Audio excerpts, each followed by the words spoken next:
Welcome to the I Can Do Anything podcast. My name is Colin. I'm joined today by Adison Daub. We haven't talked in a while, dude. Yeah, how we doing, man? Good. Been busy. We got a lot of free agency stuff to cover. We haven't talked since free agency. So what I want to do is kind of go through all my notes from since when was that, June 29 it was or like end of June. And I don't know, talk about the various teams. There's been a lot of changes. This is probably the best free agency off season maybe ever. Yeah, just the whole NBA landscape's like changed all in one off season. Yeah, not the whole thing, but yeah, Well, no, I know you know what I you mean. Yeah, Yeah. no, it's Kawhi Leonard going to. I was listening to people compare the. Let's start there. That makes the most sense. Kawhi Leonard, just LA in general, really. The Battle of LA is gonna be great. So I was listening to Flagrant 2 compare the Clippers roster, their reserves essentially, and the Lakers roster, and one of them was saying it was balanced. Like, one of them thought that the Clippers bench was far better. The other thought that the Lakers bench was better. I don't really see how the Clippers bench could be better unless you're talking about defense, or just their roster as a whole. I think the Clippers bench is better, probably. You do? Yeah, they got two of the top 3 6 men in the league: Lou Williams and Montrezl Harrell. Okay, both those guys average like 18. Yeah, that's true. Okay, so those guys coming off the bench, they have two. Who else did they bring off the bench, though? I can't remember. See, that's what I'm saying. That's the rest of them. But I mean, the playoffs, you only need you play 8 guys. That's true. So I mean, they probably got one other guy in there. Yeah, I just think the Lakers are deeper now. The Clippers bench may have 2 better players on it, but the Lakers, I don't know. Maybe I just can't remember who's all on the Clippers roster now. Yeah. Patrick Beverly. He'll start, though. Yeah, he'll start. Who did they have last? Who was on? Do you think that the NBA website has the rosters updated? I would imagine so. Because during free agency, they didn't. I would imagine they do now. I would hope they do. So what are some of the other moves that have happened while this Clippers roster loads? Obviously, Kyrie and KD to the Nets. Yep. What are your thoughts there? I don't know. I mean, that's what everyone thought was happening. Yeah. I didn't think it was the Knicks ever. It was either like once KD got hurt, I'm pretty sure he was out of there, and I figured it was Brooklyn. I mean, that's what everyone said, though. So it didn't surprise me.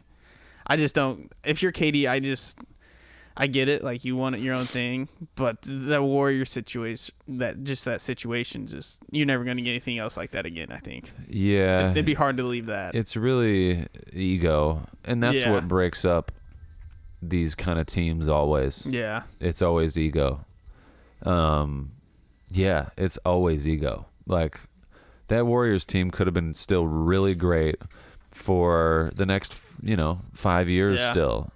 At least. Draymond re-signed for 4 years with a player option after the 3rd year. Clay's already signed.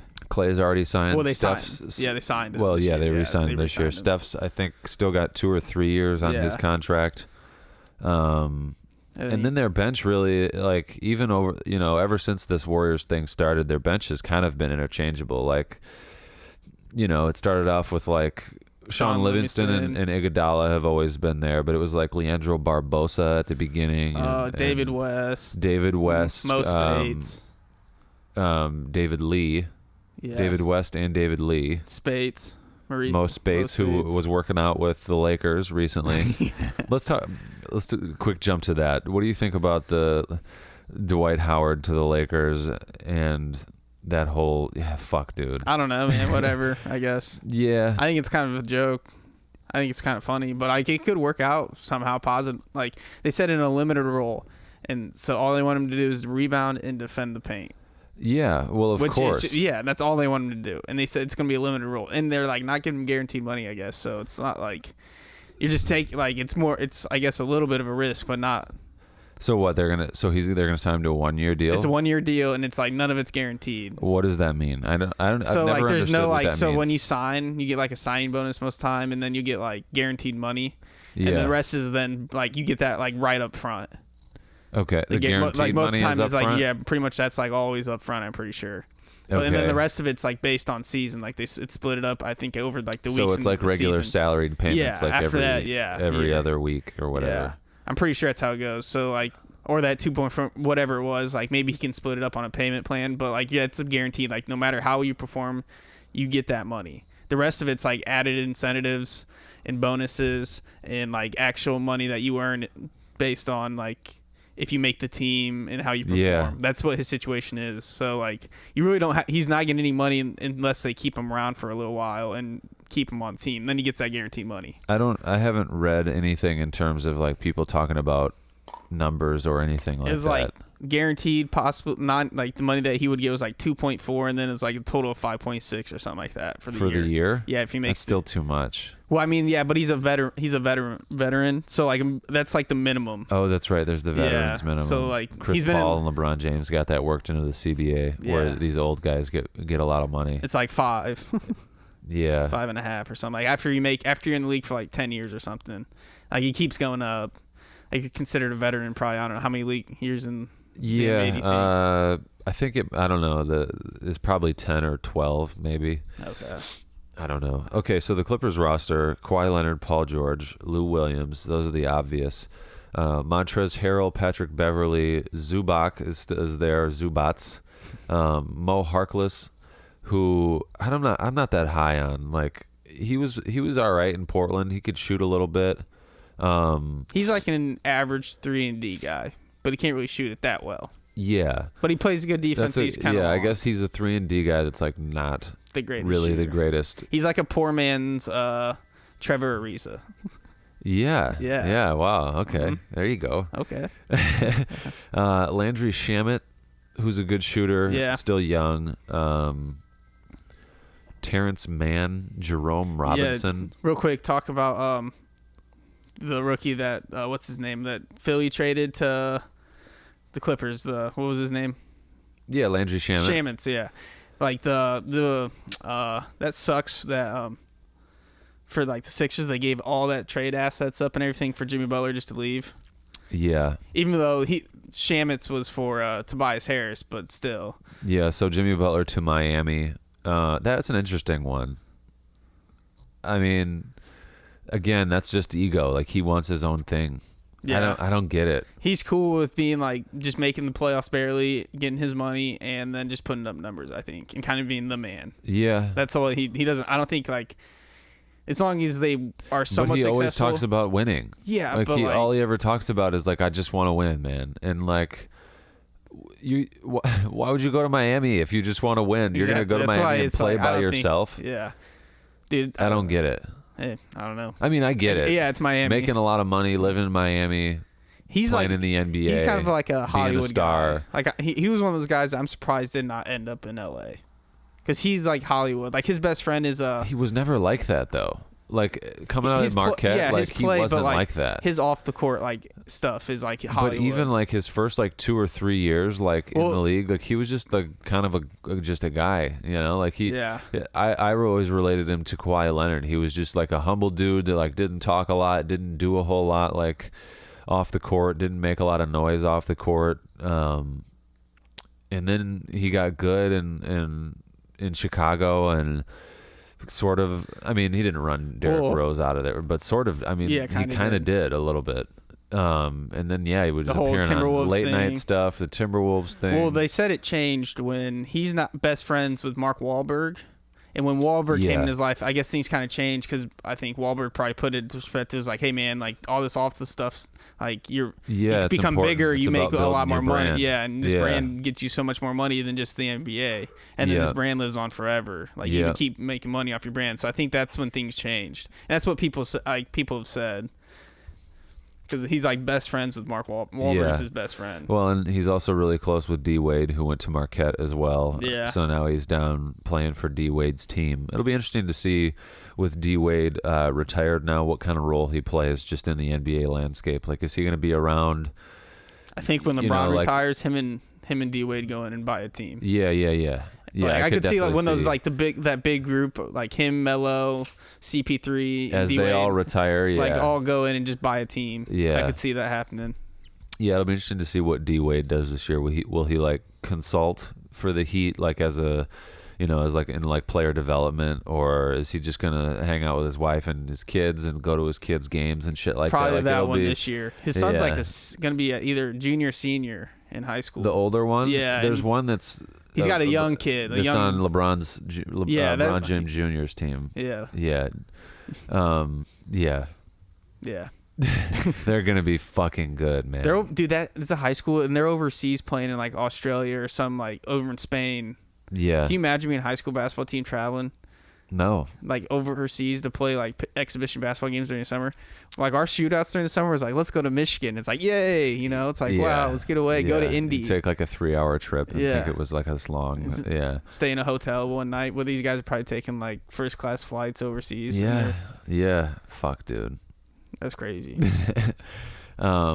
We're going to talk later in this podcast about, maybe I should save it for that, but we're going to talk later about this ESPN article about AAU and injuries in the NBA. I woke up to a video today.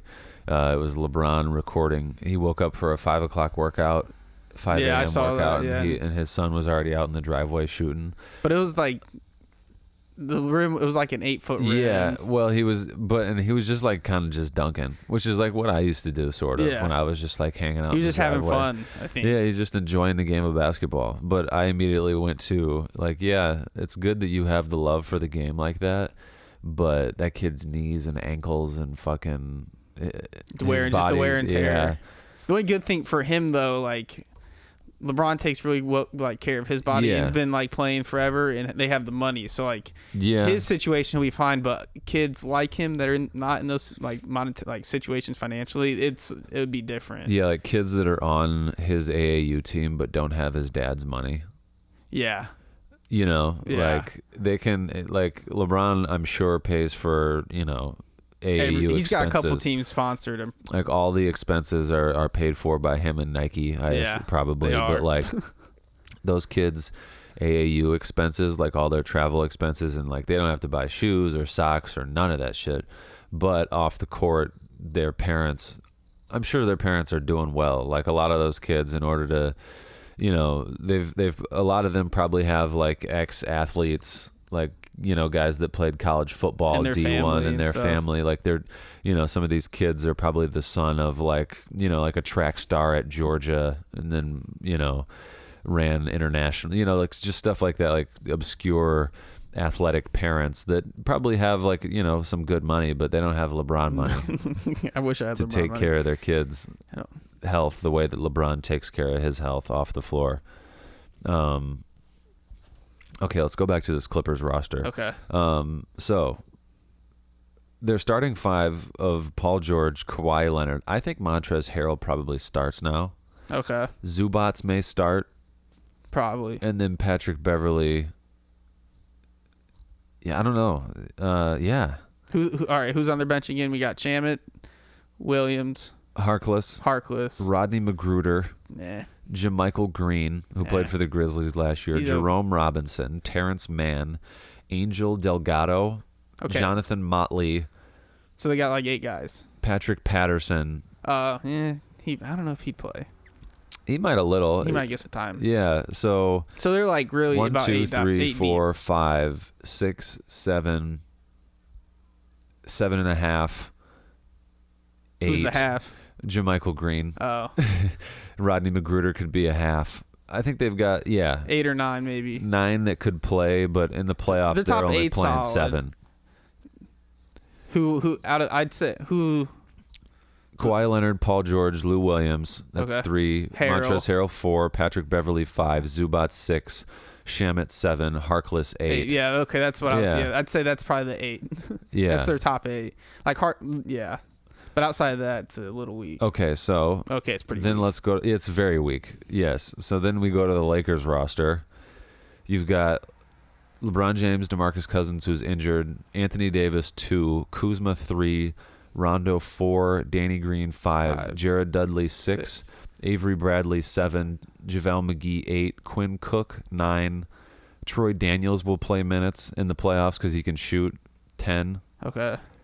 Contavious Caldwell-Pope. It's 11. 11. And who knows what they do during the season? Yeah. Melo. They're way deeper. Yeah. Oh, yeah. I think, yeah, they are. Yeah, they are. I think the Lakers honestly have probably the best. I think they have the best all-around roster right now in the league. I think so, too. Oh, and you forgot Dwight Howard. And potentially Dwight Howard. Well, yeah, I'm pretty sure he is. So that's happening? That's like I'm pretty sure it's like set. Going to happen? Yeah. Fucking damn it. As long as he is a role guy. Oh, he's not. I don't. Yeah. No, but as long as he he has to understand that. He's got to put all that based together. On like the articles and interviews and stuff, it sounds like he's humbled himself. Like the whole situation in Washington and everything, I guess. Yeah. So we'll see. I hope. It's hopefully it's kind of like the D'Angelo Russell thing, where like he left and he's matured, and then now he's better. But I mean, he's not going to be Russell and probably be an all-star. He's not in the prime of his life like Russell is. But he just needs if he can just average like 5 points, if he can just be JaVale McGee from last year. If he can just be a second JaVale McGee, they'll have great rim protection. Miguel, you think McGee will start? I don't know. I've talked about that a couple of different occasions. Anthony Davis is going to play the 4. They could do two things. They could go what I call small, but really it's kind of big. You go LeBron 1, Avery Bradley and Danny Green 2, 3. Yeah, and then Kyle Kuzma 4, Anthony Davis 5. But Davis does not want to play the 5. But what is the 5? I don't know. But he just said he doesn't want to play the 5. But the thing is, like, he'd have to guard the other guy's biggest team or the other team's biggest player. So that's all it is defensively. Yeah, he doesn't want to bang. He doesn't want to bang around. And I don't. Because he had the interview. Like, so who is he gonna guard? The 4. But who? Yeah, I mean, who? He just doesn't want to have to guard. But who are 4s now? You know, like who's the 4 on that Clippers roster? If Montrezl Harrell is the 5, or Zubats would be the 5. Yeah, so he's guarding Montrezl Harrell. He'd rather guard. That's Harrell. Banging. Yeah. Oh, trust me, I know. But I don't know why. I just think like Montrezl Harrell will like play more on the perimeter though, where Zubats would not. And he does this. I don't think he wants to be down the paint because then like the press conference for. Isn't like get announced as a Laker. What if Laker is officially? Yeah. They asked him about that 4-5, and he said he would much rather play the 4. Yeah. You know what I'm talking about. So let's say they're playing the Jazz. Okay. Rudy Gobert at the 5. Yeah, he would not want to. I don't think he would. And then you probably got Jeff Green's on their roster. Wow. The Jazz are going to be like, I don't know if it's really sneaky anymore, but the Jazz are going to be good. They win that pickup of Bogdanovich and Conley. It's big. Yeah, Bogdanovich is nice. Dante Exum's still on their roster. He didn't really play very much last year. No, he's always hurt. He's always hurt, and he was at the USA Australia game yesterday or whenever the fuck that was, and wasn't playing. He was just like in the stands. So who does he guard? There's Rudy Gobert, and then does he guard Joe Ingles or Bogdanovich? Yeah, probably. He'd probably guard one of those guys. So he's taken defense off, essentially. No, I just think he wants to be free to come block shots too. Yeah, that's probably not a bad way to go about it. Either. Yeah. He can come over. He'd rather be a little more help, and not have to bang still. I don't think he doesn't want to have to protect the rim at all times. So that's why I think they want another guy that can do the dirty stuff down low. I don't think Davis wants to do it. So Houston Rockets, Clint Capella, Nene, Tyson Chandler. Who's he guarding out of those 3? None of them probably.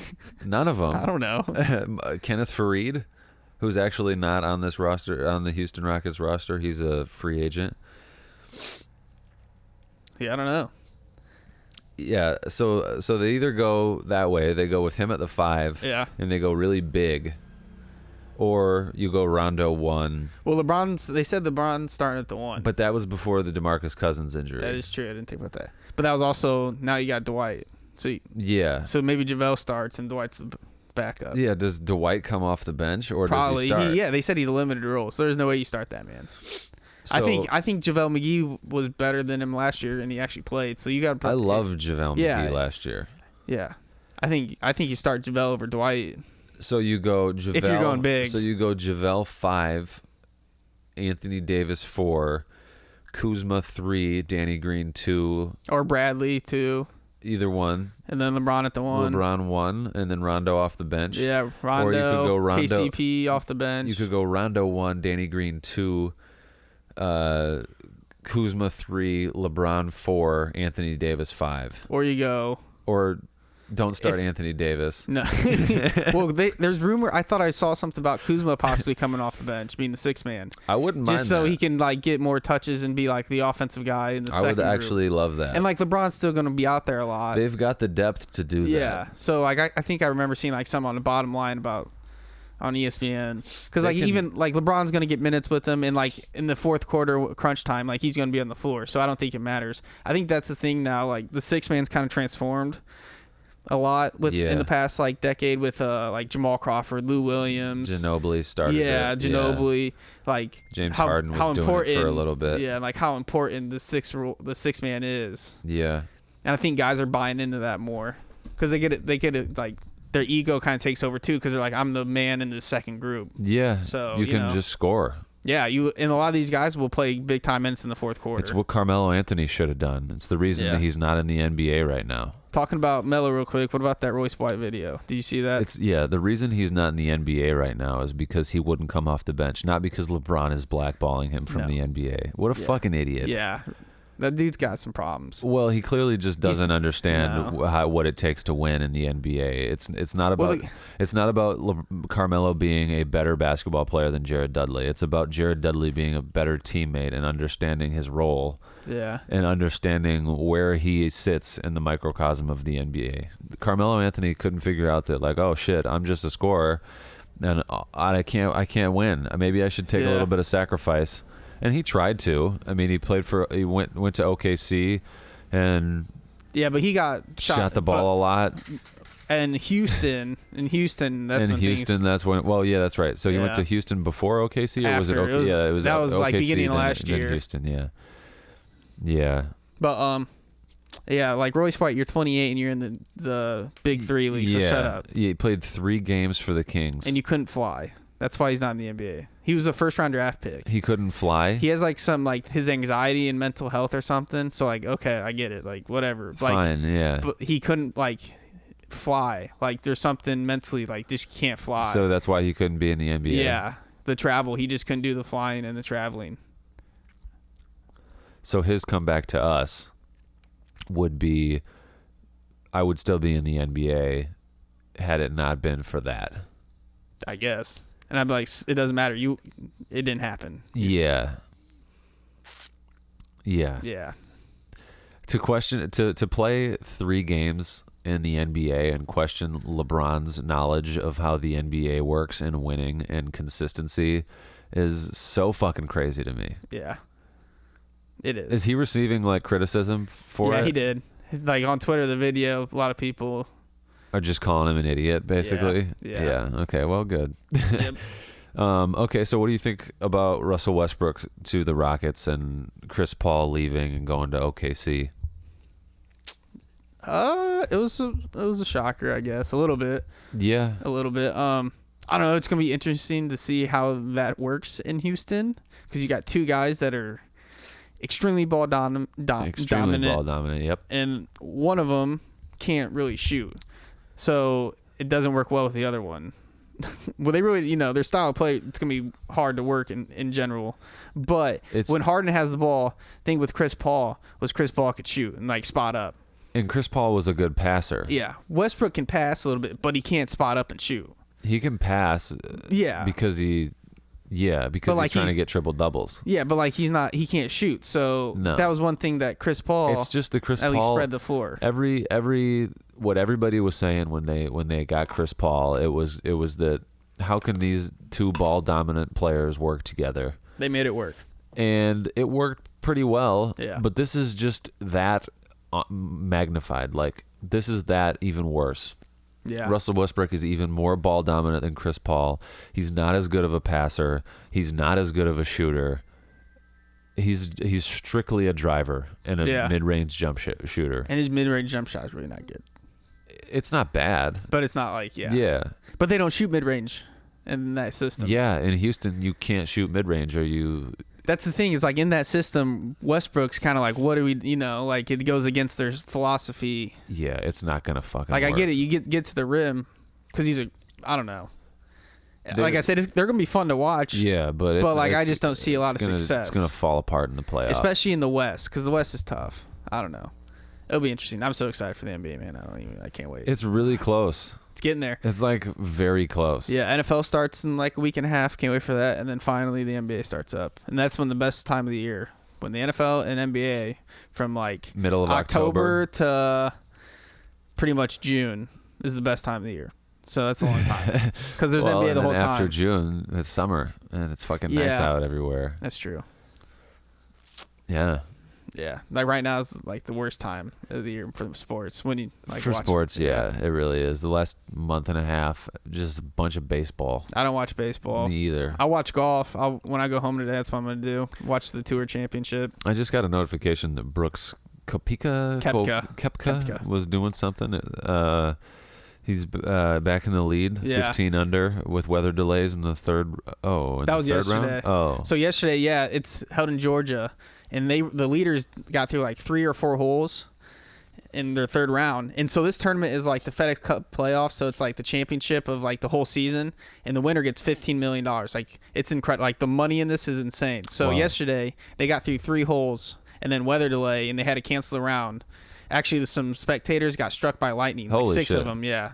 So it was like really bad weather. So they played like 12 to 13 holes to finish today. Yesterday's round, and then they got to play 18 more today too. So so some of them are playing like anywhere from 30 to like 33 holes of golf today, and like the leaders have to play more since they teed off later and get through as far yesterday. Oh yeah, and they're playing for possibly $15 million. Like 15 million is like first place, 10 million, 5 million. It's incredible. What That's is a lot the of normal money. purse for a winner of a turn? What's the Masters? The Masters is like the Masters is like the cheapest out of the majors. It's like what? one. Yeah, it is. Yeah, I don't know why, but it's like still 1.5 for like the purse is like 9 million total, and the winner gets like probably 1.2 or so. Okay, so what would like be the biggest highest purse for? Like one of the other majors is probably like 1.9. They're all right in that range. Probably 1.5, anywhere from like 1.2 to like 2.5. Yeah, that's a dramatic difference. And this is 15 million. It's incredible. You can change your family's life with one tournament. Yeah, but even some just like the smaller PGA Tour events, like you're still getting. Oh, I mean, yeah, if you win and make $1 million in a weekend, that's great. Yeah. But 15 mil in a weekend is something different. Incredibly. That's a lot of money for one. I mean, it's the whole season, so it's like it's a culmination of the whole season. Yeah. Oh. It's like their point system, and then so it's not who wins the tournament. It's who. So like based on your events and like how big the events are and all that stuff, like you get points and where you finish and making cuts and all that, and so it's a total. And then the last 3 weeks, and this is or 4 weeks, and this is the final week. They have like the playoffs, so you have to qualify during the season, and then every tournament like cuts down the amount of people. So this one only had 30 when they start off with like probably 150 like 4 weeks ago, and based on how you're finished in these tournaments, and you get more points, and then they would like end it down. So it's kind of like how NASCAR does it, sort of. Yeah, but what's weird they're doing this year is for this tournament, the final. Normally they just all plays like the points don't matter in this one, but this year, or they used to, but this year, if you finish like first place, you started like 10 under going into this tournament. And like 9 under was like second place, third place was like 8 under, all the way down to even. So like basically, like they rewarded the players on how they did this during the season. So it's not 15 mil in a weekend. No, but still 15 mil. Yeah, that's a lot of money to golf. Yeah, to just fucking play a sport. It's crazy, man. Yeah. It's amazing how much worth we put into things like this. We're fucking just sitting here talking about basketball and golf, and it's just a sport. It's just like people's hobby. Which reminds me, so Andrew Luck retired last night. Yeah. You saw that? Yep. Did you see he got booed walking off? So did he retire in the middle of the game? Well, no, he was going to make an announcement today. The announcement was supposed to be today, but ESPN leaked it.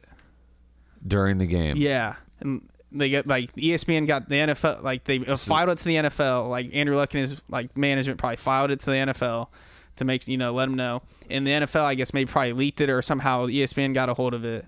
Yeah. Which is shitty because like he was supposed to announce it today, but they announced it in the middle of the game, and like the players didn't know, and like he's out on the field with them. He was on the field when it happened, and like guys were coming up to him and like, hey man, like words got around, like is it true and stuff, and that's how he had to tell his team. Jesus. And that's the way you let a guy retire. Like he was, like he's basically young. He's 29. Yeah, he's just been hurt, and like the offensive line's been terrible. He took the most hits in the league for like 4 or 5 years and stuff. Yeah. And like he's good for like he's got his money. And, like, he's ahead, like, like he's had lacerated kidneys and spleens. He had, like, shoulder problem, multiple concussions. Now it's, like, an ankle problem. So, like, good. Just get, like, he said mentally he can't do it, In this era, we're talking preach mental health. Like, dude, that's fine. Like, but people, they booed him when he was walking off, and he was the only reason that franchise was alive the last, like, 6 years. The only fucking reason. And like, so those fans, that's when we're talking about sports and stuff. Like, we enjoy it. Never in my life would I boo a man. Yeah. That is the shittiest thing I think I've seen in a long time, And it made me they asked him in the post game, like he went and announced it because right after the game, like when he was supposed to do it today, and like you could tell like that's not a way you want to send out a top tier athlete. I felt bad for his like a moment like that. Like how many years did he play in the league? 7, or this would have been his 8. And he missed like. But he missed all of last season. No, it was like 2 or 3 years ago. He missed all of. Like he played last year. Yeah, he was comeback player of the year last year. 2 years ago. Shit, I didn't know that. 2 years ago, he didn't play a single game. I didn't watch a single NFL game last year. So like last year, and like so he's always been hurt. But it's just like you work so hard for your whole life, like in his like for him, like speaking to his perspective, and that's how like your ending of your football career is like spur of the moment, and then like you don't get to make an announcement and get to tell the guys and have that moment and be like, hey guys, like like people are finding out third hand or not from just directly from you, and then to have to make that like that press conference like out of nowhere and not mentally be able to prepare and stuff would just, I don't know. It rubbed me the wrong way. And I don't even, what I mean? I think that just, and like we're talking about, we're fans and stuff, and just to treat players like that, it's like, they're like our, like, we love them when they do stuff for us, but when they start doing something for themselves, it's like, we get mad at them when it's like, Okay, well, I want to watch you play. Yeah. Well, I want to be able to play with my kids. Yeah, like, I don't get it. It's shitty. I think that's just those people that like make it all about them. It's just kind of shitty. Yeah, he really was the reason that the Colts were anywhere near relevancy. Yeah. Now you could, as a Colts fan, I guess you could make the argument like we gave up Peyton Manning. Well, yeah, but they removed Peyton Manning was Manning's on his way out. Yeah. Like they got 2 years. Like they knew the risks they were taking. Like they knew Peyton had 2 years left probably, and he won a Super Bowl. But, like, it just was time to move on. Like, he had one real good year left, and that was it. He did win a Super Bowl after that, didn't he? Yeah, but, like, it wasn't him. It was the defense. He didn't. They benched him in the middle of that season. Remember that? Yeah, that's right. So, the year before was the year he had that, or 2 years before that, he had, like, the record-setting year. But the Colts knew, like, he had 1 or 2 years left, and they were willing to risk it. Was that Super Bowl that he won? Did the Broncos blow the Seahawks out? No, that was when the Seahawks blew the Broncos out. Okay. And then it was our junior year, my junior year, first year after you graduated. I'm pretty sure they beat the Panthers with Cam Newton. That's right. But Von Miller won MVP, and like the score was like 13-10 defensive battle. It was my junior year of college that the Seahawks blew out the Broncos. Yeah. I watched that from the Brown Bomber. I don't know why I remember that. Okay. Yeah. Yep. But yeah, that's right. Huh. Mm-hmm. But yeah, that Peyton Manning winning. Yeah, it was the defense. He wouldn't have automatically, just because he won a Super Bowl doesn't mean that if he would have stayed in Indy that he would have automatically won a Super Bowl. No, because that defense in Denver was incredible. Von Miller is a freak. Yeah, that defense was insane. I feel like they had somebody on the line too that was like really crazy good. I mean, I'm sure they were all good, obviously, but they had like a superstar on the defensive line who I really don't pay attention to the NFL anymore. I just watch just the Packers. Like I really don't watch football outside of like I watch college football, but like NFL I really don't care about unless it's like a primetime game or something. I watch it. It's nothing on TV, but I mainly just watch the Packers. I really don't even watch college football anymore.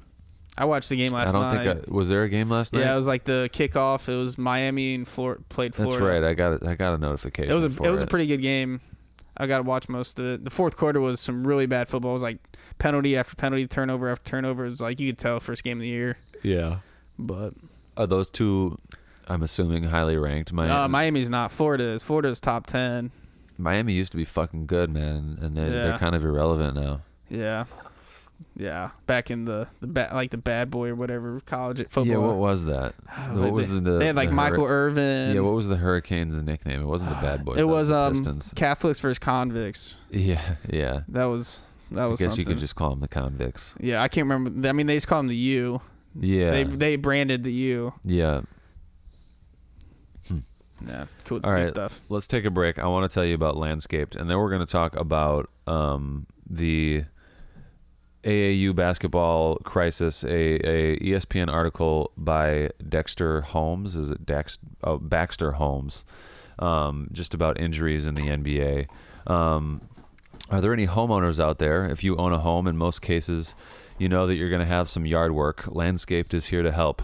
Landscape takes pride in having the most extensive catalog of outdoor tools, appliances, furniture, lighting, materials, decor, power supplies, pool and spa, gardening, recreation, water and irrigation, accessories, and more. Visit our stores across the United States to receive help from our trained landscape architects, take classes and listen to seminars on a wide variety of topics and focus areas, including Gardening 101, homeowners construction best practices, insect and pest control behavior, creative materials concepts, pool and spa maintenance, fencing and perimeter design, owning your space, and many, many more. Or visit us online at landscaped.com/anything to receive $10 off your first order of $50 or more and $50 off any order of $300 or more. That's landscaped.com/anything. A special savings for listeners of the I Can Do Anything podcast. And by Ludus. Selling tickets should be easy so you can focus on what truly matters, your production. The I Can Do Anything podcast is powered by Ludus, built from the ground up for a high school theater director. Ludus is simple and free online ticket sales for K through 12 schools. With a customized ticketing portal, Ludus offers great customization features. One of the best features Ludus has to offer is the ability to generate detailed reports. Ludus also offers powerful reserved seating. With Ludus, customer service is a breeze. Oftentimes, it's nice to talk to a real person who understands what your job consists of. Ludus offers real-time support and has sold over 1 million tickets since it was founded in 2015 and over 425,000 tickets this year. Visit ludus.com and start selling tickets today with Ludus's forever 100% free guarantee to your program. That's ludus.com. Okay. So this article... This AAU article, or I guess it's just an article about, there's two parts to it. There's two like very long articles. Both are about 10 pages. So I'm going to kind of skim through all of this. The first one, these kids are ticking time bombs, the threat of youth basketball. So it's basically about what youth basketball over the last like 5 to 10 years has been doing to the NBA. So the article starts out by kind of painting a picture of when Julius Randle gets hurt in October 28, 2014, after just being I think the number one overall draft. No, he went like fifth.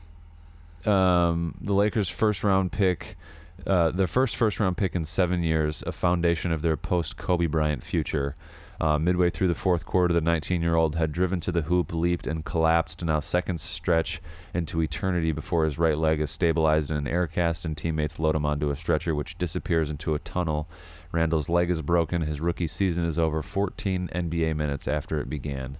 As Randall is wheeled away on that October night, Lakers head strength and conditioning coach Tim DeFrancisco sits at a high top table inside the Lakers lounge adjoining the Lakers locker room, studying the replay on a large flat screen television. DeFrancisco notices that Randall's takeoff and landing appear normal, that he suffered no midair collision in between, and there is no clear culprit, no explanation. Randall's leg simply just snapped. Before he joined the Lakers, DeFrancisco worked at an outpatient physical therapy clinic outside Boston. While there, he saw scores of young athletes who had suffered serious injuries, back, knee, hip. That one might expect to find in those who worked for decades in hard labor. So old school basketball players, it kind of like these, like the players in the 80s and the 90s, these guys that hate on youth, I don't know that they hate on the youth basketball culture and the AAU culture, although I'm sure they do, but just kind of hate on like how soft the NBA players are now, and how like much the game has changed. And they always talk about like you can't touch people anymore, that you can't foul anymore like the way that you could back in the day. But these guys back in the 80s and 90s, like they didn't play basketball all the time like these guys do now. Like they grew up playing multiple sports, and they grew up resting the whole summer. Like Michael Jordan wasn't putting work in the entire fucking summer. Like it's pretty well known that Jordan like took a good chunk of the summer off and didn't even touch a basketball. And he's the best player in the league. Yeah. For the entire 90s. So yeah, I don't know. Like the NBA now is just full of guys that played basketball literally their whole lives. Like we're at the point now where I'm 26 and I was just at the beginning of that AAU craze. Like AAU was just starting to like really, really take off. Well, I think part of the reason just because of the amount of money in it now. Yeah. The amount of money in basketball is so much, like it's different than what it used to be. And I think these players are getting paid so much. Because like when it comes to AAU, like I remember when we were like probably both playing AAU, like my last year was like when the EYBL was just starting to blow up and become like huge. And then then you got the Adidas Gauntlet. So they have their own like league, and then the Under Armour's got their own now too. All these brands. So because they have so they're putting all this money on sponsored teams. Because I think they're just trying to get like guys to go to the schools they want to. It's just I think college basketball. Yeah, that was the college basketball I think it's scandal. the one and done is what's kind of the effect of it. Yeah, and these brands want to not only get teams to, like they want Duke. Nike wants Duke to remain with Nike. Yeah. But they also want these, top they also want Zion Williamson to want to become a Nike athlete. Yeah. And if you go to Duke, which is Nike's biggest brand, then your brand, Zion's brand, is so much bigger, and then he gets that $100 million sneaker deal because he's going to be worth so much money selling sneakers. You know what I mean? And that's just how it is. And they got him. Yeah, they got him. Well, Jordan. Did you hear about? But, but it's part of Nike. Did you hear about the payment possibly with him and Romeo Langford? Yeah. No. Yeah, Nike. Oh, that Nike was paying him and Romeo Langford? Yeah, paid him. And there's like and that Amani Bates kid that's that sophomore in high school. Romeo Langford went to Indiana, aren't they Adidas? Yeah, but like they were trying to get him, trying to pay him to get him to go to a Nike school. Oh, gotcha. Yeah, so he probably, so Adidas was probably paying. Oh, I'm sure. Yeah, so you know what I mean. Yeah. But okay, yeah. Okay, so later at NBA pre-draft combines and individual workouts, he evaluated high-level college players. This is the Lakers medical personnel. Who consistently couldn't perform basic movements such as squats, lunges, or balancing on one leg. There were players he'd evaluated who moved so poorly that he says he absolutely expected them to suffer injury. In every instance, DeFrancisco thought of the time he... In every instance, DeFrancisco thought of time. Did he have enough before that player's first NBA game to potentially repair the issues that he'd noticed? He calculated potential weight room hours and hoped there were enough to build up tolerance to prevent an injury. An X-ray would later find that Randall had suffered a stress reaction, a precursor to a stress fracture without the break. Repetitive impacts to that bone had led to its structure to break down, and a team spokesman later said that the stress reaction is likely what contributed to the break. Back in the players' lounge, DeFrancisco studies the replay again and again, stopping, rewinding, and playing it again. These kids, he thinks to himself, are ticking time bombs. 14 minutes into his NBA career, a stress reaction to some of this kind of repeats itself. Writing is a funny thing. You put your point out there, and then you just kind of summarize it again and be like, okay, so this is where we're at. here. And then you say your point again, and then you summarize it again in a different way. Bill Burr always talks about anytime on his podcast, anytime that he's like reading something on the internet where he like wants to just ask a pretty simple question. Like you type in like, how do you make it's most common with recipes. If you're looking up like how to make something, that's like, how do you make a hamburger? And then it's like, hamburgers are an American like the whole article is like hamburgers are an American staple, and we've been eating hamburgers for and like I just want to know how to make it. And that's what writing really is in any way. You just kind of like, I don't know, I guess writing is a form of, it's like kind of an art. It's like a way of telling a story, just like watching a movie or a video is. Like when you write papers, like 2,000, let's say it's a 2,000 word limit or something. Yeah, you just gotta fucking write a bunch of stuff. There's probably 200 words of your point, and then there's 1,800 words of just bullshit. It's just fluffiness. Yeah, just fuck it. You gotta fill it in somehow. So I understand I shouldn't use a broad brush to criticize the entire AAU system because parts of it are excellent.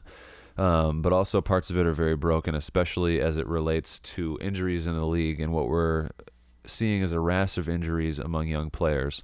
NBA Commissioner Adam Silver is standing before a lectern prior to Game 1 of the 2017 NBA Finals between the Warriors and Cavs. He's upholding a finals tradition for the commissioner to field questions on issues facing the league. The seventh question at first sounds like boilerplate. It focuses on the NBA's newly branded G League and whether Silver believes it might become a pipeline for NBA hopefuls to skip college. Silver says it's an issue the league is looking into, but then he takes a detour and begins addressing something else, youth basketball and injuries, almost as if he has something he wants to get off his chest. What our orthopedics are telling us, Silver says, is that they're seeing wear and tear issues in young players that they didn't used to see until players were much older. What Silver could not have known was just how steeply injuries, and especially injuries to young players, would impact the NBA the very next season. So these stats are crazy. In the 2017-18 season, the number of NBA games lost to injury or illness surpassed the 5,000 mark for the first time since the league stopped using the injured reserve list prior to the 05-06 season. And this comes from an athletic trainer, Jeff Stotts, who has cataloged the careers of more than 1,100 players since that point and is considered the most authoritative public resource for tracking injuries in the NBA. This past season, the 18-19 season, the league topped the 5,000 mark again. In the 17-18 season, players who had been named to multiple All-Star teams missed an average of 14.63 games due to injury, the second highest figure that Stotts had recorded. That figure jumped this past season to 17.02. And according to Stotts' database, the four highest tallies of games missed by young players in their first two seasons. Is there a ghost in here? I think so. Have occurred in the past four seasons. Players picked up in the 2014 first round missed 838 games to injury during their first two seasons, and that's the highest figure Stotts has ever recorded. In the 2015 draft or season, 637 players, the highest tally ever. And then in 2016, 548 games missed, and in 2017, 751 games missed. So the number just keeps going. Oh, no, it doesn't. In 2014, it was the highest, and then it dropped off a little bit to 637, but then and then it went down to 5. Wow, I read those numbers weird. So it was really high in 14, dropped a little bit in 15, dropped a little bit again in 16, and then went way back up in 2017. So through dozens of interviews over the past 2 years with NBA teams and league officials, and current and former players, AAU coaches, parents, youth players, researchers, medical and athletic training officials in and around the NBA, as well as those immediately involved with youth basketball, one possible answer repeatedly emerges. Players, they say, are physically broken down by the time they reach the NBA. One NBA general manager who says his team injury database on players entering the draft dating back decades leaves no question that there are more orthopedic issues among young players in recent years. It's very sad where a kid has an NBA body, he's got NBA talent, he's even got NBA mentality, but he doesn't have a body that can withstand the rigors of training in the actual games, whether it's to get to the NBA or just to hold up It's a tough deal, he says. So that kind of makes me think of like nutrition. We talked earlier about LeBron. Yeah. Like nutrition is really fucking important, obviously, and LeBron has kind of sort of made that like a mainstream thing. You know, like a lot of these guys are really focused on what they're eating and what they're, you know. Yeah, a lot of them are like vegetarians now, vegans. Yeah, you know, Cam Newton's a vegan now. Like, a lot of them have like their own personal chefs and stuff, so it helps a little bit. But these young kids don't. No, when you're like, you and I, when we were 16, I think we've had a little talk about this before. Like, what would we eat on a daily basis? Like, even before games and stuff, you know? And, like, we'd eat, like, shit. I'd eat pizza before every game, my sophomore, or for lunch. Yeah. For our game day lunch, my sophomore year of high school was Little Caesars. Yeah, and, like, are you kidding me? Like, that's so bad. Like, it's terrible. Exactly. So, like, and you got to think also, like, AAU days. When you're playing possibly 3 games in a day, like, I don't know if the most games I played in a day were like 3. Yeah, the maybe most, I think 4 on a Sunday if you went far. The most, yeah. So, and that's so much basketball. 3 games is like, 2 games is enough in a day. 1 game really is enough in a day, especially if you're playing a high level. Yeah, one is plenty. 1 is plenty.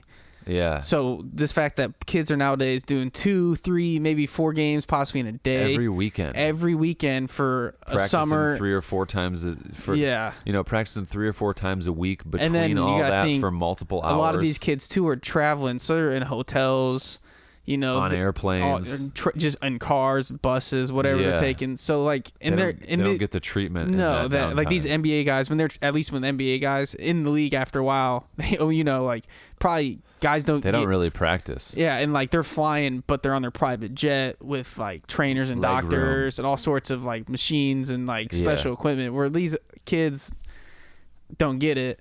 It's like you become like a lot of the thing. Like this thought is like as you get older, you become more injury prone. It's almost like the opposite. Like the longer you're in like there's a stretch in the league when you're in your athletic prime because you're getting the care, so you're able to repair all this stuff. Unlike when kids are just getting in the league, they probably haven't had this attention given to them to take care of their body. Yeah. So as they learn the route in the NBA, they're getting their care and all the health and stuff, and it's actually like they get healthier. Yeah. So in this article, Silver calls it the highest priority for the league. And in both terms of health and wellness for players in the NBA, but also a larger category of millions of players, boys and girls, not just in the United States, but globally. There's I really don't want to read all of this, but there's a healthcare professional, Neuro Jayanthi. Sounds like he's Indian or probably something really like smart. that. Sounds yeah, smart. Really smart guy. Director of Sports Medicine Research and Education at Emory Healthcare in Atlanta. Kids are broken by the time they get to college, he says. Long regarded as the paragon of NBA toughness, Michael Jordan played 82 games in 8 of his 13 seasons in Chicago, but he also barely touched a basketball during the months of long off seasons. 3 sport athletes now. You build up different kind of muscle groups and flexibility. Yeah. And I think mentally you learn different stuff too, and that helps. Yeah. Different sports. So the most common explanation is as lazy as it is popular. Players today just aren't as tough as their NBA forefathers. They're soft. The Bulls director of performance health refers to this as a trope as millennial bashing. It's kind of like the same thing. And this from the man who served as the head athletic trainer during the Bulls' 1990 to 98 heyday, when they were led by the standard bearer for NBA toughness, Michael Jordan. In his career, Jordan battled the hard-hitting bad boys Pistons and legendarily played through most any injury. In Jordan's day, the gold standard for durability was simple. Start all 82 NBA regular season games, which he did in 8 of his 13 seasons in Chicago. But it's not as if Jordan was a relentless baller all year long. When the season ended, Michael Jordan left and played golf and didn't pick up a basketball again until probably a little bit before training camp in September, says Wally Blaze, a Bulls athletic trainer from 93 to 2000. He might have played pickup ball with some friends, but he wasn't working 8 hours a day at some gym with some shooting coach. And in contrast to the myth that has grown around him, Jordan, Blaze notes, he didn't treat every practice as if it were Game 7. There were days when Michael would show up, put ice on his knees, go smoke a cigar, and then go play 18 holes of golf. And this guy's the what everybody looks at when they talk about LeBron not playing 82 games. Yeah. And taking time off. He is the like the article says, he's the NBA standard for toughness back in the 90s. And he wasn't doing what these guys are doing now. No, like these guys at all. No, like these guys in the NBA now are waking up at like 4 a.m. working out all day, playing pickup ball all the time. Yeah. It's crazy. Jordan wasn't unique in this regard either. Former Lakers, just silence it. Let's take a phone call. We got the ability to take phone calls now. We're gonna take a call from our friend Adam Suzuki. Sir. Hello, sir. Hey, Zeus, you're on the I Can Do Anything podcast. Wait, you got what? You're on the podcast, man. What's up? Oh, I'm on the podcast. You're the first caller. This is history. Shit. Are you guys in Angola right now? Yeah, we're recording, man. What's up? Shit, man, I should have stopped by. Oh, really? I'm in Fort Wayne right now. Oh, did you? Were you coming from north? He was in Archbold. Yeah, I'm in Archbold, dude. What are you doing in Archbold? Hanging out with Chan? Yeah, we good old Chan White. I was supposed to go. Oh, wow, you were hanging out with Chan for real? I don't know what the fuck else you do in Archbold. Nothing. I was supposed to go, but I had to move my sister into yesterday, so. Oh, wow. I didn't go. Fucking Chan didn't invite me to hang out. Shit. Yeah, so you guys just all moved in there, Daub? Yeah. It sucked. That's big. I went into work yesterday, too, at like 4 a.m. because we were like getting busy. Fuck. Yeah, so I don't fall behind when we leave for our trip this week. So I went to work at like 4, got home back to my parents at like 10, hopped in the car, rode down there and got back last night at like 11. No, it was like 9:30. 9:30. I don't know why I said 11. But yeah, it was terrible. I was so tired. Yeah, that's a day, man. Yeah, sucked. Fuck. Yeah. Oh, what's crazy is she moved into the apartment complex that you used to, the first place you lived in, remember, for like 3 months? Yeah. She moved into the complex like right next to it. Oh, no shit? Yeah, I guess it's like they're completely renovating everything. It's actually pretty nice. Interesting. So, yeah.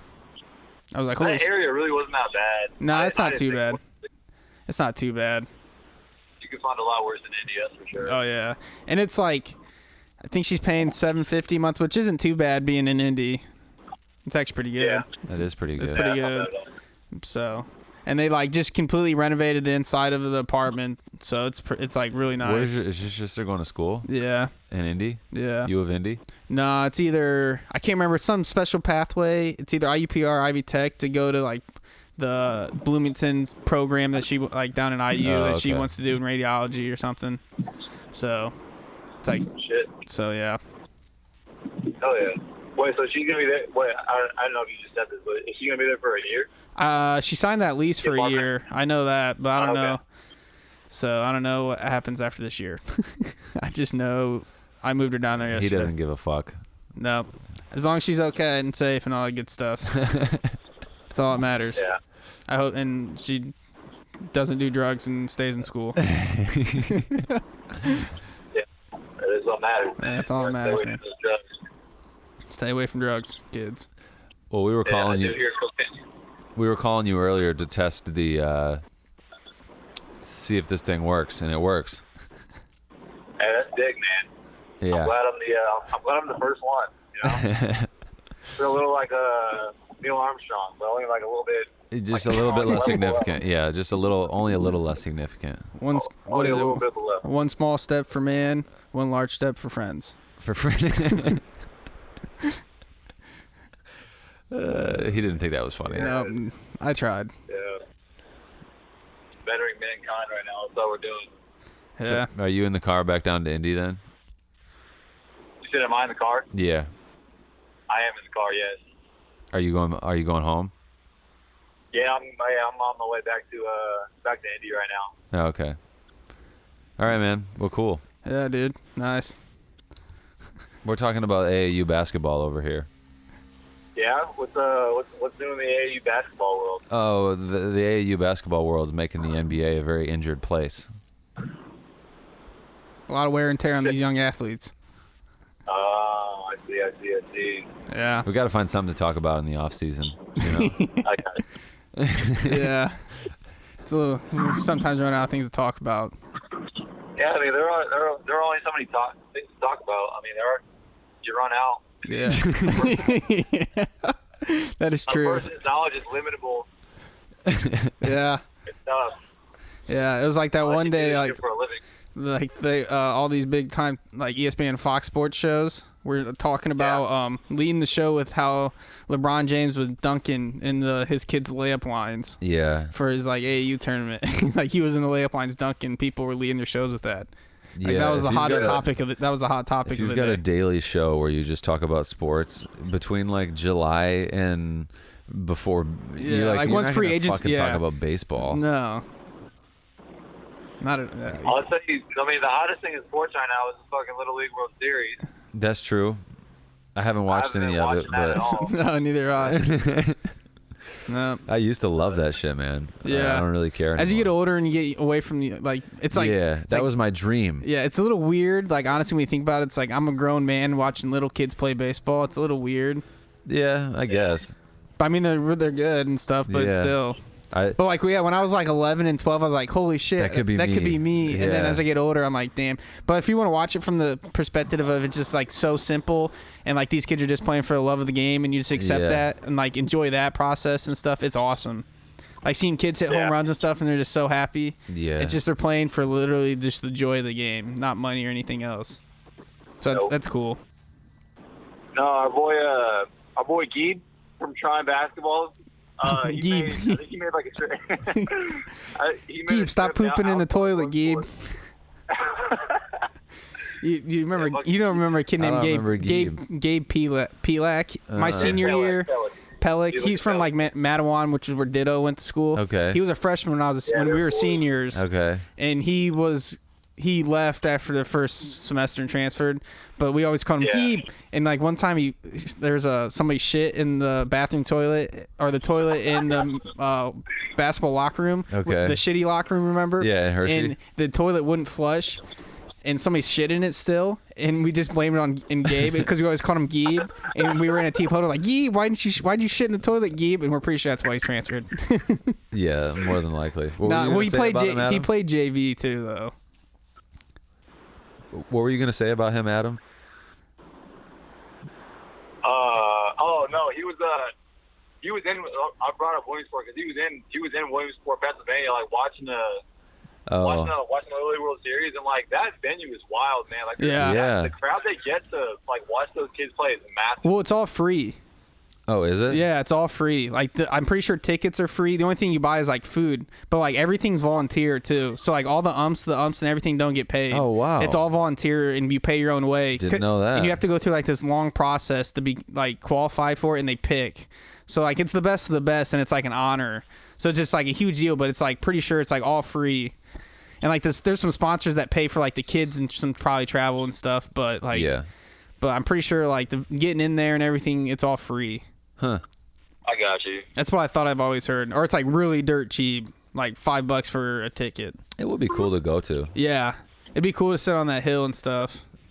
Williamsport is in where is it? It's in Pennsylvania. What state is it in? Pennsylvania. Okay, that's what I thought. I think it's kind of... Is it close to Willie D? No, I think it's north of... I think it's closer to Ohio, like maybe north of Philly. Or Pittsburgh. I'll look. Isn't Will north of Philly's Philly? on the east side of Pennsylvania. It's on the east side of Pennsylvania? Yeah, Philly's on the east side. I meant Pittsburgh. I thought it was maybe like on the west side. On the west. Yeah, I thought maybe it's north of... I always wanted to go to that. I thought that was going to be me, man. Oh, yeah. Like that was the dream. Playing Little League Baseball. I wanted to go to that so fucking bad. Yeah. See if my phone will work here. Probably not. What do you think, Adam? What do you think about Dwight Howard going to the Lakers? He's going to the Wizards? To the Lakers. Oh, the Lakers? Yeah. Oh, I did see that shit. I don't know. I think it's foolish. Yeah, it is. I think it's foolish as well. That's a good way to put it. It's like it's one of those things like it's insanity. Like you keep doing the same thing over and over, and you hope for a different result. Yeah, I was doing this podcast yesterday, reading an article about Dwight Howard going to the Lakers, and they referenced 2012. I didn't realize, or I kind of forgot that he only played there for a year in 2012, and he joined Steve Nash, Kobe Bryant, and Pau Gasol all towards the end of their career. Yeah, and then you could just replace all three of those guys. You could replace Rajon Rondo with Steve Nash, LeBron James with Kobe Bryant, and Anthony Davis with Pau Gasol. Now, Anthony Davis is a way better version of Pau Gasol, obviously. That was towards the end of Pau Gasol. But they're just like trying to do what they were doing, and that was like they were a super team going for an NBA title, and that's what they are now, kind of. All right, Williamsport is like pretty much in the middle of Pennsylvania, like north middle of Pennsylvania. So not close to Will. No, so it's like probably a couple hours from. It's probably 3 hours from Will. It's like 7 hours from young Colo's house. So maybe that is a nice road trip for next late August to go see Willie D. He just moved. He's closer to Philly now. He's moving to DC. Oh yeah, I forgot he is moving. He's moving. Is he? Yeah, like.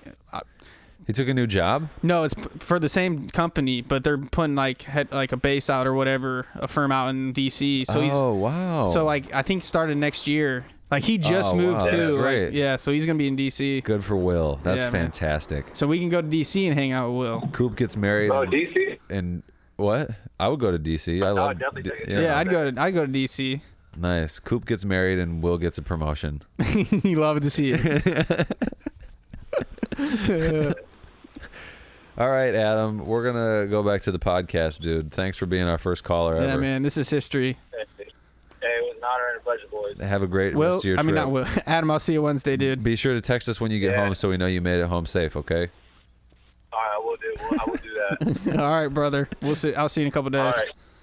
See you guys. Peace. Later. Fucking great, man. High five. That was the worst high five. That ever. was a bad high five. All right. So back to this article. Okay.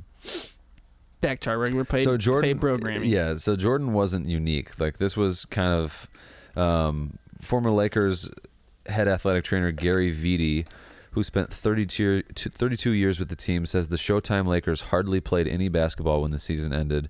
As soon as the season was over, everybody would take at least a minimum of 2 to 3 weeks off vacation, give their bodies a rest, let them recover, and then slowly would do either some jogging or biking and some strength training. As the Orlando Magic strength and conditioning coach from 2006 to 2012, Joe Rogowski saw young players struggle with simple movement patterns. So to help, he'd have players participate in different sports during the summers, like boxing, swimming, and beach volleyball. It broke up the monotony, but also cross-trained them after years of hyper-focus on basketball. Rogowski was attempting to counteract with specialization the growing tendency for parents and kids to focus on one sport year-round to the exclusion of all others. And that's what the fuck I did. Yeah, I played everything until about high school. Then I played everything until high school. I played my freshman year. I played soccer, basketball. Yeah, just soccer and basketball. Yeah. I stopped playing baseball after I broke my nose sliding into second. Yeah. I think 7th grade maybe. I played baseball up until 7th grade, but I played up in 7th grade. And I think if I would have played with my age group, I would have made it through high school and played. Because I think that like playing up, like I wasn't as good on considering the kids were older than me. They're a grade older than me. But like I thought it'd be a good experience, but it was not. It was just like the worst thing that could have happened for my baseball career because I didn't enjoy as much. Because most of the guys, like I only had like really one close friend on the team, and he was in my grade, and we both played up. And like I didn't get really like those guys really weren't my friends. All my friends were the grade below me or the league below me. So if I would have played in that, I think I would have made it through high school and played. Yeah, but I would be interested. Like you and I went to college to play Division III basketball. And even we specialized. Yeah. You know, like how many of the other Trine guys also specialized? I think probably most of them. Bagley specialized, didn't play any other sports. Soroka. Will Dixon played golf. But you know, it's golf. Yeah, golf, yeah. Sloan specialized. Jared specialized. Goodies specialized. Goodies played football. In high school, he did? I think he played football. See, I didn't know that. He might have played baseball, and too. Look at him. He was probably one of the best athletes on the team. Yeah, might have been the best athlete on the team our senior year. Yeah. Who else? Well, he was. Yeah. He wasn't when Scotty and Adams. Yeah, Adam might have played baseball. Did he play baseball in high school? He would just have a catch with his dad. He just liked to have a catch. He snowboards. Yeah. That's, I snowboarded until high school too, and then once. Yeah, I skied. I couldn't do it in the winters because of basketball. But yeah, I'd be amazed to see how many, even at the D3 level, like just within the MIAA, how many of those kids are all specialized too. And we're playing D3. Yeah, that's just D3. Like the pressure there is not even close to what it is at D1. Yeah. I feel like it's good, but for some reason we had this idea pushed on us that you have to specialize and play at the next level. Well, when I think it's it's almost like the opposite. Yeah, no, it's all about. This article talks about that. I think it's in the second part of the article, but this article talks about that. Like the AAU landscape is so competitive to like be seen by college coaches. You've got to be at these like skills camps and these showcases. And you have to play in the AAU. You got to play in the AAU circuit. The AAU circuit's basically bigger than high school. Like when we were in high school, like high school basketball is the best way to recruit kids. Now it's the totally opposite. Like it's all you get all these guys. Yeah, because of the circuits though. Yeah, it's so much easier for a coach to go to a circuit and see 600 players. Yeah, but these circuits, it's like now Nike, you go to the Nike event and it's like all the top best players. When like back in the day, like we were playing, there were so many other tournaments all over. You'd have to go to a tournament and you may only see like 2 or 3 top players because everyone's spread out. Yeah. And now you get them all in one. Yeah, like when I think of when we went to Fort Wayne for the Run and Slam. You know, I played against Marcus Teague. Yeah, I know. Yeah, and he was like one of maybe 3 guys at that tournament that went D1, maybe 3. Yeah, and now you go to like I don't even know if Spieth hosts anything Nike wise, but there's one down in Indy that's big in like May that's part of the UIBO circuit, and like there's all sorts of like ESPN so top 100 kids. A coach, Calipari can go to this tournament for a whole weekend. And see 200 of the best college basketball players in the country. Yeah, and like he can see college basketball. He recruits. can see all the 5 stars he wants. When back in the day, he'd have to go to like one city. He'd have to travel for a city and like stay in there for a whole weekend and just see like 3 of the or like go 5 to like stars. a high school game. Yeah, where you see 1 or 2. Even now in high school, though, all these kids are playing like prep schools.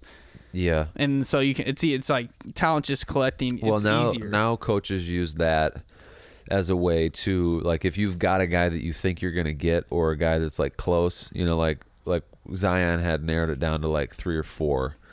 So those coaches are going to his high school games as a way to be like, hey, like I'm still a part of this process. Like I want you to know that you're important to me. They make appearances at these high school games. Yeah. And they're like, it's like a big deal that like, like Tom Izzo's at your game or, whatever big college coach is at your game. So they almost use it now as like the high school games is just a way to like keep up appearances basically. Yeah. Just to check in and make sure, you know. Hey, I'm still interested. Yeah. Yeah. So I'm going to jump ahead a little bit. I don't want to read all this, but through that gap in ages from 17 to 19, let's say 21 years old, it might not seem like a large gap, but the Bulls director of performance health calls it very critical for the development of multi-skeletal and support systems that help young players withstand an NBA workload, and that transition is a steep one. In his first NBA season, a rookie might play in as many as 100 games, including exhibition, regular season, and postseason. After playing a third of that in college or high school, you throw in the travel and all the other things that are involved, and it's a lot to demand as opposed to allowing your body to mature in your early 20s. Taken together, these factors are cited by specialists who describe what they refer to as the start of the shift, and several say that they've started to notice it in the early 2000s. At that point, prep players were declaring for the draft in droves, and the NBA's allure, its riches and fames, helped fuel the rise of single-sport specialization as players and their parents began to focus on the one sport they sought for a lucrative career.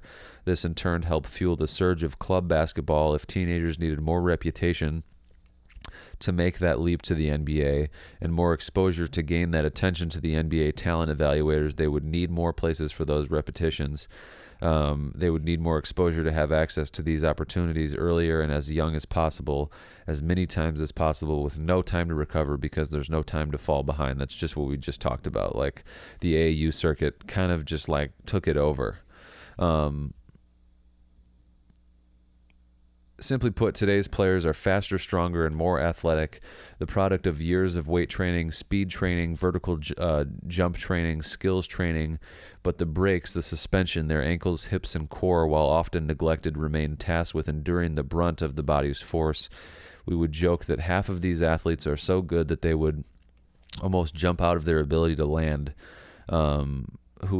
Says Blaze, who is now the Fusionetics Director of Professional and Collegiate Team Services.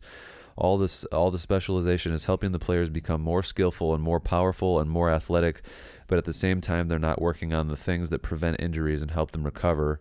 Clark calls it the performance paradox. Think about it as the tip of the iceberg. When you see on the top of the water a really skillful, very athletic kid, especially now even in high school, you get a sophomore that can do a 360 dunk, LeBron's kid, D-Wade's kid. They're not even freshmen. There's kids in like 8th grade that are going between the legs and stuff I see on Instagram all the time. It's incredible. Whereas 20 years ago, you would never see that. You see the kind of good outcome, which is improved skill, improved athleticism, but down below, their movement quality is suffering, and a lot of these kids just have absolutely terrible movement. You're like, how can you jump 38 inches and you can't even stand on one leg? And that's where I've started to do a lot of yoga. Yeah. And it's amazing how just standing on one leg and bouncing for 30 seconds is hard. It is like I do a lot of, when I do lifting, especially legs, I do a lot of one-legged stuff. Yeah. Like one-legged kind of like deadlifts and stuff, just to work on like stability and like core. It's just like your core is really the most important muscle group in your body. Yeah. Like besides your legs, because your legs take you everywhere you need to go. But next to that, it's like your core, because it just your core stabilizes your legs. Yeah, even then, that's what I'm saying. Yeah. But like, I guess, I don't know if your legs are really a muscle group, but like your legs, like, I don't know. But what powers your legs? Your legs have their own muscle groups. Yeah. But those are important. But your core is like, it's when you're an athlete, your core is almost. I mean, even if you're not an athlete, really. Yeah, it's super important. But for these guys, like they're talking about like jumping and like weight training and stuff, and they're not getting their core. That's one thing. Like LeBron, he's slimmed down a lot, but like he's so strong, and that's part of it. And it's just because his core is so strong. Like he does that ball work where he's like on yoga balls and stuff, like bouncing, shaking stuff, like on one knee. It's incredible. It really is. It's incredible. Yeah, he's like doing. I've started to do my push-up, or not push-ups. Like if I do any kind of chest work, like any type of like you know, instead of your traditional bench, I use dumbbells and lay my back on a medicine ball and do them that way. Yeah, it's good to, because your back is a part of your core, and like you do some back extensions, back flexions, or whatever you want to call them. Back injuries are no joke. You like, if your lower back is spasming, you can't. It almost sidelined LeBron. It almost like brought LeBron's career to a halt, and this trainer that he uses now introduced him to all those, all the medicine ball workouts and things like that, all the core activating stuff that like activates the muscles in your back, and it saved his career. There's like 3 more pages of this. I don't really feel like reading it anymore. We can just discuss it's interesting though. Yeah, so I guess I don't know, I think like it's almost, it kind of like goes in line with what I like envision for this podcast. Like it's called the I Can Do Anything podcast. I talk about sports pretty much, but like there's a balance to everything. Like I'm not always going to talk about sports, and in basketball, you can't always just fucking play basketball. Yeah, like we talked about other stuff in this podcast today. It's just it's, in life you need balance. Even like when they say like your diet, like even too much of like something healthy can be a bad thing. Too much really good stuff. Yeah, it can be a bad thing. Like because then you can't. I'm sort of going through that right now. Like I've gone on a really strict diet, and now like if I eat something that isn't on that diet, or like something that my body doesn't react well to, like it's like I can tell right away. Yeah. Like I can tell right away once I put something into my body that it's not used to. Like, I can like feel it in my stomach, and that's like, what they say. Like when you do like, if you eat really healthy, you can have like they say a cheat meal like a week or something is really good, because it like helps your metabolism speed back up and get it functioning properly. Because like it gets so used to doing one way. That's why even with like training and weightlifting, they say you need to like, if you go 6 weeks in one weight program, you need to switch it up. So if like you're doing like the same reps every day, you do that program for 6 weeks. That's what P90X was built on. Yeah, it's like you need muscle confusion. Yeah, diversity. Diversity is a good thing. Yeah, that's what here in America we need. Like, the melting pot of the world. Yeah, people need to realize diversity and understand is that. a good thing. It's a good thing. We don't want to make a master race. No. So let's think about all the players that this injury thing has impacted. Lonzo Ball, Kevin Durant recently, all the recent I was just stuff. thinking, I was thinking real young, like young guys. But even it goes even to Klay Thompson. Steph has always been kind of injury prone. But like Klay's not really injury prone. No, but you also think I think those guys we just named, those three guys, Kevin Durant, Klay Thompson, and Steph, they've been in the finals. You know they're playing. That's a lot of basketball. A lot of basketball. It's not necessarily AAU, but it's a lot of basketball. Like you don't think KD, or not maybe KD, but like Klay's a warrior. He plays a lot, but like maybe finally it caught up to him too, and caught up with KD. Clay's been fine. Steph's one ankle injury away from career. Yeah, honestly, Clay's been fine, and it's really the NBA. The rigor of going to the finals so many years in a row. 5 years in a row, 82 games. But D Rose, John Wall, Kyrie Irving, Boogie, who again is injured now. Anthony Davis has been hurt some. Russell Westbrook has been kind of injury prone. Chris Paul George's ankle, CP3, his leg thing. CP3's known. CP3's older than we are. Yeah. His wasn't even. I mean, I don't know. I guess he was before the AAU circuit, really. But he's one of those guys known for his body wearing down, I guess. Yeah. So like it's just the rigor of basketball, because it's a little later in his career. Yeah. But then it's like happen every year. Yeah. His isn't necessarily related to this, but like who else we think? D'Angelo Russell, or no, LaMarcus. Who was the guy that they talked about in the beginning? The Lakers. Randall. Yeah, Julius Randle. I always get those two mixed up. Porzingis. Yeah. That's one thing that worries me about the rookie they had for the Mavs. Luka? Luka, Doncic, because he's been playing professional basketball since he was like 13. Yeah, in like one of the top leagues in the world. Yeah, that's true. So no, that actually may be better because it's less games, and you probably got it's more not money. It's not a bunch of games throughout the throughout a weekend every weekend. He's just playing in a regular That's probably that's better than playing AAU ball. So it could be better than AAU ball. That's still crazy. 13, you're playing pro ball. That's insane. Yeah, good for him. Yeah.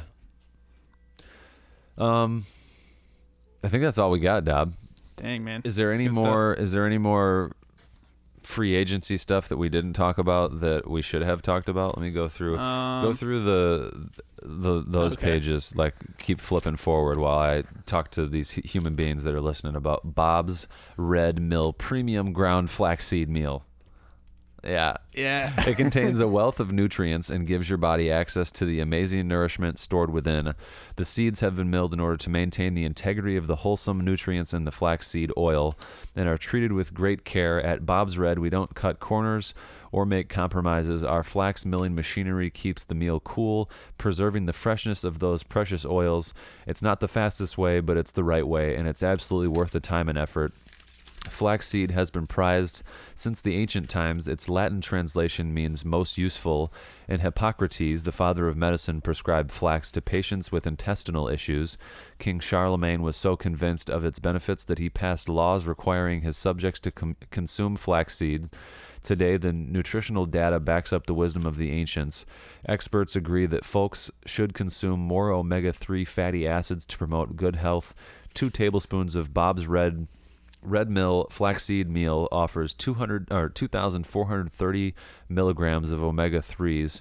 What's more, each serving provides 3 grams each of fiber and protein. It's no wonder Flax seeds make a wonderful addition to your daily diet in any meal. Put it in your oatmeal, cereal, pancakes, eggs, salad, and whatever the fuck else you eat.